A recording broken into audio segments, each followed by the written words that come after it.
Hey everybody, Bones here, Bones Garage, just bringing you an update what's going on at the garage. So 2006 Jeep Wrangler Unlimited, TJ. We have her in the shop because she needed a whole bunch of front end work. The ball joints were bad, and you can see there's the new upper and lower ball joint. U-joints were bad, the wheel bearings were bad. It needed all the brakes done, front and rear.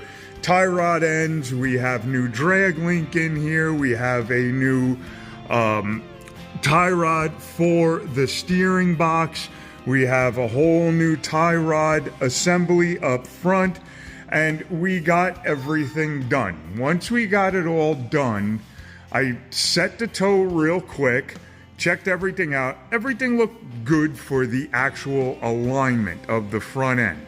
So your camber, caster, and tow, everything looked good. So I set the tow, took her out for a quick ride, and this truck was really sketchy. Just not as sketchy as it was beforehand, but still very sketchy on the road.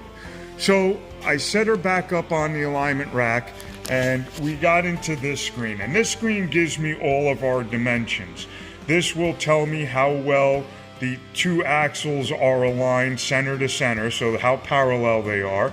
This here will tell me how far out this way or this way either axle is from each other. And this screen here gives me a cross reference. In other words, the front axle's straight with the rear axle. They're not like one's this way and one's that way. They're straight across, and you can see. So I already went ahead and did the rear axle, and the rear axle was really far out. I moved the rear axle over about 1.5 inches. And what I'm talking about is this.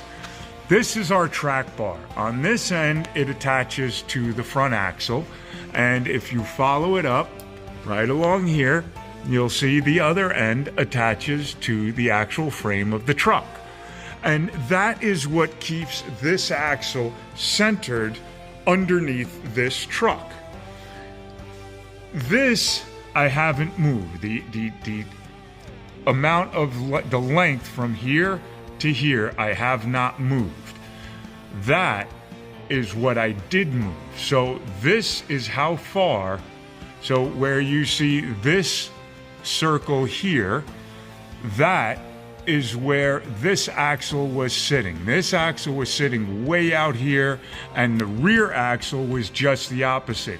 It was sitting way out that way. So that was making the truck actually dog track down the road. In other words, instead of going down the road straight like this, it would go down the road crooked, going straight. And that's what was making this truck very sketchy.